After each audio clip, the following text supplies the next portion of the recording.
दर्शक बंधु आज पेट्रोल और डीजेल नुआ मूल्य जारी करा जायछि। प्रतिदिन पेट्रोल और डीजेल नुआ मूल्यटी निर्धारण करा जायथाय। पेट्रोल और डीजेल सबुदिन आम जीवन में बहुत काम आसी थाए, तेणु सबुदिन पेट्रोल और डीजेल सठिक मूल्य केते रही जाणी रखिबाटा भी गोटे भल कथा अटे।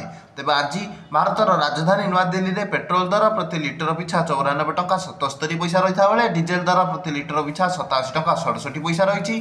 आज भुवनेश्वर पेट्रोल दर 101 टंका 11 पैसा रही बेले डीजेल दाम प्रति लिटर पिछा 92 टंका 69 पैसा रही। आज मुंबई में पेट्रोल दर प्रति लिटर पिछा 103 टंका 50 पैसा होता बेले डीजेल दर आज मुंबई में प्रति लिटर पिछा 90 टंका 3 पैसा रही। भाव आज चेन्नई में पेट्रोल दर 100 टंका 80 पैसा रही बेले डीजेल दाम 92 टंका 39 पैसा रही।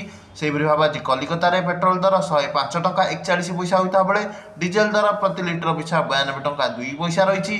आज समस्त सहर मान कथा पेट्रोल और डीजेल सठिक मूल्य ये वीडियो माध्यम आप आज पेट्रोल और डीजेल सठिक मूल्य केते रही जापारे, तेणु आम चैनल टी लाइक और सब्सक्राइब कर दिंतु।